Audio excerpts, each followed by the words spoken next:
ना चैन से जीने देगी, ना चैन से मरने देगी, ना चैन से जीने देगी, ना चैन से मरने देगी।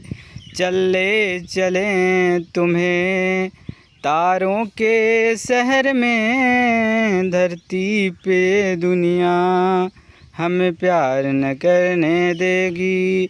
चले चलें तुम्हें तारों के शहर में, धरती पे ये दुनिया हमें प्यार न करने देगी। हेलो फ्रेंड्स, स्वागत है आप सभी का OP sir academy YouTube channel में। दोस्तों आइए अनुपात और समानुपात की टॉपिक की सीरीज को बिल्कुल आगे बढ़ाते हैं। बिल्कुल धमाकेदार सवालें आएंगी जिनको देखकर बिल्कुल आप हैरान रह जाएंगे। बस 2 सेकंड लगेंगे और आपका उत्तर बिल्कुल 2 सेकंड के अंदर आपके मेरे साथ बिल्कुल तैयार हो जाओ। सवाल आपके सामने स्क्रीन पर आ चुकी है। पहले सवाल को बिल्कुल ध्यान से पढ़ लो। जैसा कि अपना नारा है कि 2 सेकंड में सवालें हल होगी, तो 2 ही सेकंड लगेंगे। देखो सवाल क्या है। कुछ धनराशि राम, श्याम और मोहन में 3:4:5 के अनुपात में बांटी जाती है। ठीक है ना। कुछ धनराशि है राम, श्याम और मोहन में 3:4:5 के अनुपात में बांटी जाती है। ठीक। यदि श्याम को 1200 रुपये मिले तो राम को कितनी राशि मिलेगी? बस यही हमको हल करके दिखाना है। तो बिल्कुल हल करके दिखाऊंगा। देखो क्या, देखो इसमें 3 बंदे हैं। एक है राम और एक है श्याम और एक है मोहन। कौन कौन है जी? एक है राम और एक है श्याम और एक है मोहन। ठीक। अब क्या होता है, इनको जो राशि मिलती है वो 3:4:5 के अनुपात में मिलती है। मतलब 3:4:5 के अनुपात में इनको राशि मिल जाती है।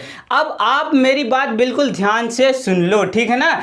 जब राशि कुल रहेगी तो अनुपात भी क्या होगा जी? कुल रहेगा। ठीक है ना। जब राशि कुल रहेगी तो अनुपात भी कुल रहेगा। लेकिन यहाँ पर तो श्याम दी हुई लेकिन यहाँ पर तो श्याम की राशि दी हुई है, तो श्याम का ही अनुपात रहेगा। मतलब जिसकी लाठी उसकी भैंस, यानी जिसकी राशि उसका अनुपात। ठीक है ना। तो देखो यहाँ पर हमसे बोला है कि यदि श्याम को 1200 रुपये मिले तो आप ही बता दो कि श्याम को यहाँ से कितने मिले। श्याम को यहाँ से 4 मिले और 4 अनुपात अगर कितने के हुए जी? 1200 के हुए। ठीक है ना। अगर 4 अनुपात 1200 के हुए तो आप ही बता दो 1 अनुपात कितने का होगा? तो 1 अनुपात हो जाएगा 300 का। लेकिन हमसे पूछा क्या है जी? हमसे पूछा राम को कितनी राशि मिलेगी। तो बताओ राम को कितनी राशि मिल जाएगी? राम को तो मिल रही है 3, लेकिन 1 अनुपात 300 का है, तो 300 में आप कर दो 3 का मल्टीप्लाई और 900 लेके आ जाओ। तो 900 इज द राइट आंसर। 900 ही आपका सही उत्तर होगा। 100% इतना ही आपका उत्तर आएगा। बस आप 2 सेकंड मुझे दे देना, इसके बाद तो आप बिल्कुल सवाल में महारत हासिल कर ही लोगे। तो चलो अगली सवाल की ओर बढ़ जाते हैं। ठीक है ना। अगली सवाल आपकी स्क्रीन पर आ चुकी है। सवाल को पहले ध्यान से पढ़ लो। क्या है सवाल? ठीक। अगर सवाल को पढ़ लिया, समझ लिया तो आप ही हल करोगे, मैं नहीं हल करूंगा। मैं तो आपको केवल समझा रहा हूं। ठीक ना।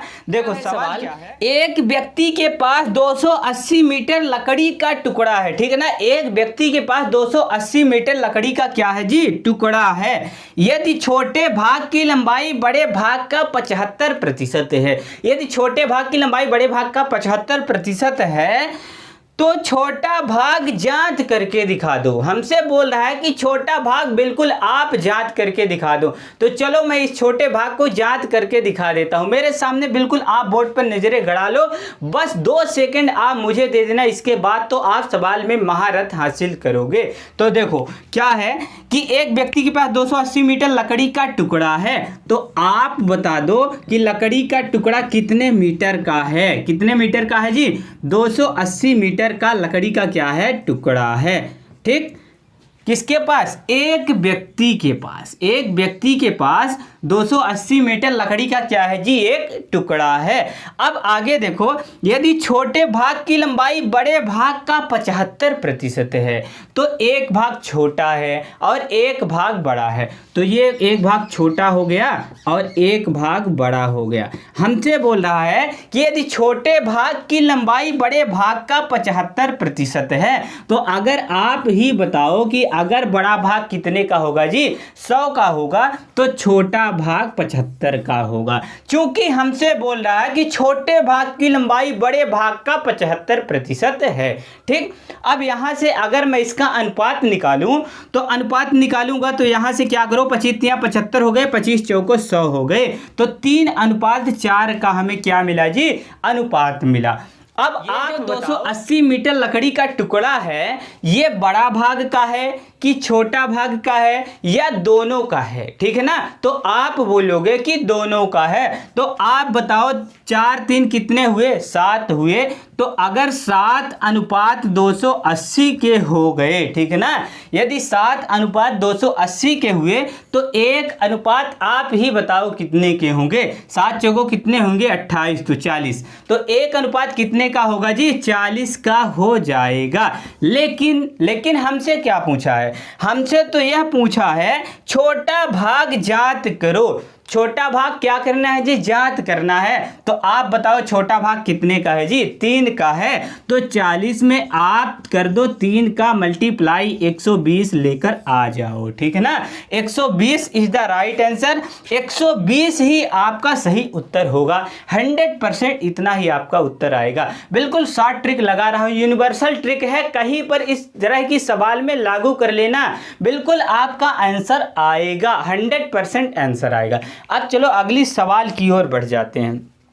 ठीक है ना, सवाल आपके स्क्रीन पर दस्तक दे चुकी है। सवाल को पहले ध्यान से देखो क्या है। अब आप अपने दिमाग के बिल्कुल घोड़े हाथी दौड़ा लो, क्योंकि ये सवाल बहुत घातक है, आपको फंसा सकती है। लेकिन जब तक मैं हूं तो आपको ये सवाल नहीं फंसाएगी। बिल्कुल आप 2 सेकंड के ही अंदर आप उत्तर निकालेंगे। तो देखो सवाल क्या है। त्रिभुज के कोणों का अनुपात 2:3:5 है तो सबसे बड़े कोण का मान ज्ञात करो। ठीक है ना, सबसे बड़े कोण का मान ज्ञात करने के लिए हमको बोल रहा है। चलो इसको भी बिल्कुल शॉर्ट ट्रिक से हल करते हैं। पहले आप मुझे एक बात बता दो कि त्रिभुज के तीनों कोणों का योग कितना होता है? त्रिभुज के तीनों कोणों का योग 180 अंश होता है। कितना होता है जी? 180 अंश होता है त्रिभुज के तीनों कोणों का योग। मान लो कि ये पहला कोण हो गया, ये दूसरा कोण हो गया और ये कौन सा कोण हो गया जी? तीसरा कोण हो गया। ठीक, तो पहला अनुपात है 2, दूसरा है 3, तीसरा है 5। 2:3 कितना जी? 5। अब आप बताओ कि तीनों कोणों का योग 180 अंश होता है और मैं तो यहां से जोड़ूंगा तो कितना मिलेगा?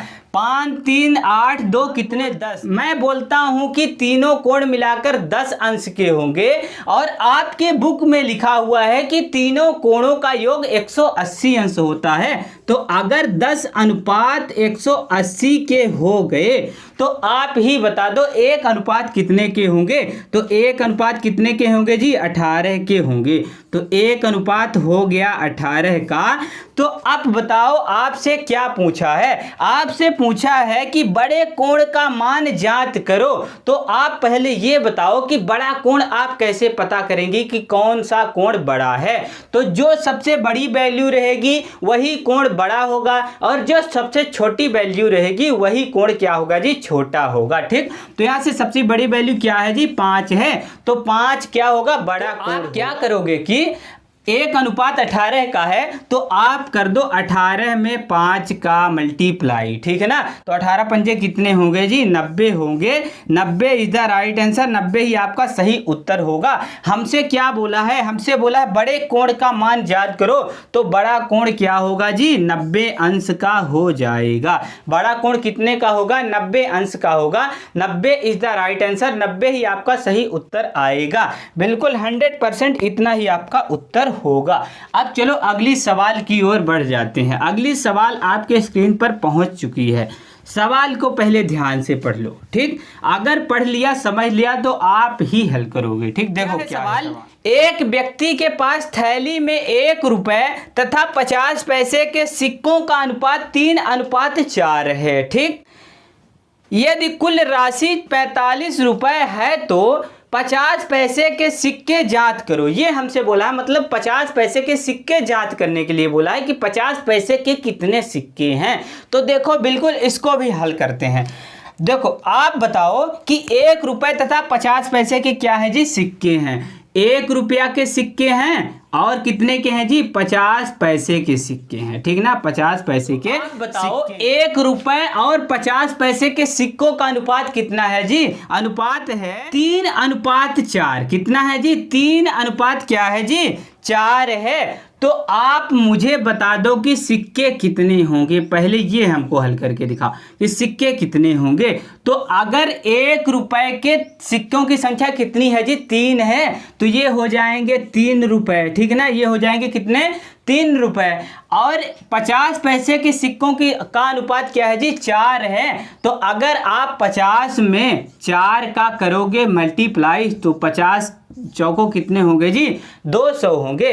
50 चौको 200 होंगे। आप ही बताओ कि 1 रुपए में 100 पैसे होते हैं, तो 200 पैसे में कितने रुपए होंगे, 2 रुपए होंगे। तो यहाँ से क्या मिल गया जी, 2 रुपए मिल गया, ठीक ना। कितना मिला, 2 रुपए मिला। देखो यहाँ से 3 रुपए और 2 रुपए का अनुपात बना, ठीक है ना। 3:2 का अनुपात क्या हो गया जी, बन गया। अब बताओ कि 3 2 कितने हुए, 5 हुए। 5 अनुपात अगर कितने का बोला है जी, 45 रुपए का बोला है। 5 अनुपात अगर 45 के हुए तो 1 अनुपात आप बता दो कितने के होंगे, 9 के होंगे। तो 1 अनुपात अगर 9 का हुआ तो आप ही बताओ कि 50 पैसे के सिक्के जांच करने के लिए बोला है, तो 1 अनुपात 9 का है, तो 9 में आप 50 पैसे के सिक्के कितने हैं जी, 4 हैं। तो 4 का कर दो मल्टीप्लाई, तो टोटल कितना मिला, 36 मिला। तो 50 पैसे के कितने सिक्के होंगे जी, 36 सिक्के होंगे, ठीक है ना। 50 पैसे के कितने सिक्के होंगे, 36 सिक्के होंगे। तो 36 इज द राइट आंसर। 36 ही आपका सही उत्तर आएगा।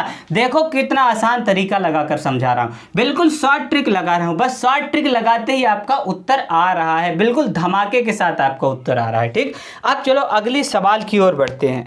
अगली सवाल आपकी स्क्रीन पर कूद कर आ गई है, ठीक ना। अब सवाल को बिल्कुल ध्यान से पढ़ो, ठीक। सवाल है, एक किसान के पास कुछ गायें तथा कुछ मुर्गे हैं। एक किसान के पास कुछ गायें तथा कुछ क्या है जी, मुर्गे हैं।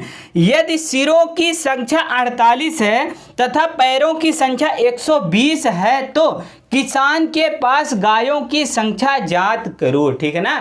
मतलब हमको जांच करना है कि किसान के पास कितनी गायें हैं, ठीक है ना। यही हमको हल करके दिखाना है। तो आप बताओ सिरों की संख्या कितनी है, सिर कितने हैं जी, सिरों की संख्या आप बताओ कितनी है। सिरों की संख्या 48 है, ठीक ना। सिरों की संख्या कितनी है, 48 है। और पैर कितने हैं, पैर कितने हैं जी, पैर की संख्या है 120, ठीक ना। पैर की संख्या 120 है। इस तरह की सवाल आपको कहीं पर मिले तो आप मेरी ट्रिक बिल्कुल याद रखना। क्या है ट्रिक, बिल्कुल इस ट्रिक को लगाओगे तो आपका उत्तर 2 सेकंड के ही अंदर आपके सामने होगा, ठीक है ना।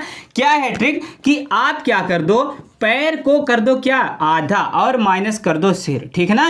पैर को आधा कर दो और जो कुछ भी बचे उसको क्या कर दो, माइनस में कर दो, ठीक है ना। तो बताओ पैर कितने हैं, पैर हैं 120। पैर की संख्या कितनी है जी, 120 है। तो 120 में आप 2 का भाग दोगे, 120 में 2 का भाग दोगे तो बताओ आपको कितना मिलेगा, कितना मिलेगा जी, 60 मिल जाएगा। और 60 में आप क्या करोगे, सिर को घटा दोगे तो सिर कितने हैं जी, 48 हैं। तो अगर आप यहां से 48 घटा दोगे तो आप ही बताओ आपको कितना मिलेगा। 10 में 8 जाएंगे, 2 होंगे। और यहां से 5 में 4 जाएंगे तो 1 बचेगा, 5 में 4 जाएंगे तो कितना बचेगा जी, 1 बचेगा। तो हमसे पूछा क्या है जी, हमसे पूछा है गायों की संख्या ज्ञात करो। तो आप ही बता दो गायों की संख्या कितनी है जी, 12 है। गायों की संख्या कितनी है, 12 है। 12 इज द राइट आंसर, 12 ही आपका सही उत्तर होगा। 100% 12 ही आपका उत्तर आएगा। अब चलो अगली सवाल की ओर बढ़ जाते हैं। अगली सवाल क्या है, ठीक, सवाल को पहले ध्यान से सवाल आपके स्क्रीन के सामने दस्तक दे चुकी है। सवाल को ध्यान से पढ़ो, क्या है सवाल। 6500 रुपए की राशि PQR में 1/2 अनुपात 1/3 अनुपात 1/4 में बांटे तो P को कितनी राशि प्राप्त होगी, ठीक है ना, P को कितनी राशि प्राप्त होगी, यही हमसे पूछा है। तो अगर इस तरह की सवाल आपको कहीं नजर आ जाए तो आप बिल्कुल एक बात ध्यान में रख लेना। क्या बात ध्यान में रखोगे कि जब भी अनुपात बटे में हो तो एलसीएम से कर दो आप गुणा। जब भी अनुपात क्या हो जी, बटे में हो तो आप एलसीएम से करोगे, उसका क्या, गुणा करोगे, ठीक है ना। तो क्या है अनुपात, 1/, कितना है, 1/2 है, 1/2 अनुपात, और इसके बाद आगे 1/3, फिर इसके बाद क्या है, इसके बाद है 1/4। अब आप इन सभी का एलसीएम लोगे तो कितना मिलेगा, 12 मिलेगा। तो 12 × 1/2 अनुपात 12 × 1/3 अनुपात 12 × 1/4, 4 कम 4 4 3 12, 3 1 कम 3 3 चौको 12, 2 कम 2 2 छक्के कितने, 6 अनुपात 4 अनुपात 3 का हमको अनुपात मिल चुका है। ठीक, बताओ कि जो 6500 राशि दी हुई है वो P की है कि Q की है कि R की है, या तीनों की है। तो धनराशि तीनों की है, ठीक है ना। तो आप बताओ 6 4 10 3 कितने हुए जी, 13 हुए। तो 13 अनुपात अगर कितने के होंगे, 6500 के होंगे। तो 13 अनुपात अगर कितने के होंगे जी, 6500 के होंगे। तो 1 अनुपात आप ही बताओ कितने के होंगे, 13 पंजे कितने, 65। तो 1 अनुपात कितने का होगा जी, 500 का होगा। 1 अनुपात 500 का होगा। तो हमसे पूछा क्या है, हमसे पूछा है P को कितनी राशि प्राप्त होगी। तो P को बताओ कितनी राशि मिली है, P को मिली है 6, ठीक ना, P को 6 राशि मिली है। तो आप 500 में 6 का करोगे मल्टीप्लाई तो कितना मिलेगा, आप ही बता दो, 3000 रुपये मिलेगा। P को कितनी धनराशि मिलेगी, 3000 धनराशि मिल जाएगी, ठीक ना, 3000 रुपये मिल जाएगा। ठीक, तो मैं यकीन करता हूं कि ये सवाल आपके बिल्कुल दिमाग भेजे में घुस गई होगी। अब चलते हैं अगली सवाल की ओर, ठीक है ना। अगली सवाल आपके स्क्रीन पर पहुंच चुकी है। सवाल है, 2 संख्याओं का अनुपात 3:4 है। यदि प्रत्येक संख्या में 5 जोड़ दिया जाए तो अनुपात 7:9 हो जाता है। तो छोटी संख्या ज्ञात करो। छोटी संख्या हमको ज्ञात करके दिखाना है। तो चलो देखो, मेरे इस सवाल को भी शॉर्ट ट्रिक से हल करेंगे, ठीक है ना। तो देखो, 2 संख्याएं हैं, ये मान लो पहली संख्या है, ये दूसरी संख्या है, पहली संख्या और एक दूसरी संख्या। 2 संख्याओं का अनुपात 3:4 है, ठीक है ना। कितना है, 3:4 है। तो मान लो कि पहली संख्या 3a है और दूसरी संख्या कितनी है जी, 4a है, ठीक है ना। अब आप बताओ कि अनुपात का सामान्यतः अर्थ किससे होता है जी, बटे से होता है। तो मैं इसको बटे में लिख सकता हूं कि नहीं लिख सकता हूं, 3a/4a बिल्कुल लिख सकता हूं। यदि इनमें बोला है कि 5 जोड़ दिया जाए तो 5 इसमें भी जोड़ दो और 5 इसमें भी क्या कर दो जी, जोड़ दो। तो अनुपात 7:9 हो जाता है। तो 7:9 मिल जाता है और अनुपात का सामान्यतः अर्थ बटे से होता है, इसलिए मैंने इसको क्या किया जी, बटे में रख दिया। क्या करोगे, यहाँ पर लगाओगे एक गोला, गोला लगा लोगे तो आपको यहाँ से मल्टीप्लाई करने के लिए आसान हो जाएगा। यहीं पर पहले वाले में गोला लगाना है और इसका इसके साथ मल्टीप्लाई कर देना है, ठीक, और इसका इसके साथ कर दो आप मल्टीप्लाई, ठीक। तो आप मल्टीप्लाई करोगे तो कितना मिलेगा, 9 तिरिक कितने हुए जी, 27a प्लस 9 पंजे कितने, 9 पंजे 45 होंगे। फिर बराबर है, अब यहाँ से आप इसका मल्टीप्लाई करोगे, 7 चौको कितने होंगे 28A, फिर इसके बाद क्या है जी प्लस है, और 7 पंजे कितने 35, तो यहाँ से कितना मिल जाएगा 35 मिल जाएगा। अब आप 28A में 27A को क्या करोगे माइनस करोगे तो A मिलेगा, और यहाँ 45 में 35 निकाल दोगे तो कितना मिलेगा जी 10 मिल जाएगा। तो A का मान कितना मिला जी 10 मिला। तो हमसे पूछा है छोटी संख्या क्या होगी, तो आप बताओ कि छोटी संख्या इसमें क्या है जी 3A है, ठीक है ना, ये तो 4A है, ये 3A है, तो 3A छोटी संख्या है, तो 3 इंटू A का मान 10 है, तो 10 तिहाई कितने हुए जी 30 हुए। तो 30 इज द राइट आंसर। क्या पूछा था छोटी संख्या क्या होगी, तो छोटी संख्या क्या होगी जी 30 होगी। 30 इज द राइट आंसर, 30 ही आपका सही उत्तर आएगा। 100% इतना ही आपका उत्तर होगा, ठीक। तो अगर ये सवाल आपके समझ में आ गई हो, वीडियो अच्छी लगी हो, तो वीडियो को लाइक कर दो, चैनल को सब्सक्राइब कर दो, और ज़्यादा से ज़्यादा लोगों में इस वीडियो को बिल्कुल शेयर करते रहो, ताकि उन बच्चों तक वीडियो ये पहुंचाओ जो कोचिंग करने की उम्मीद रखते हैं परंतु उनके पास पैसे नहीं है, तो इस वीडियो को देखने के बाद वो कुछ ना कुछ तो तैयारी कर ही लेंगे।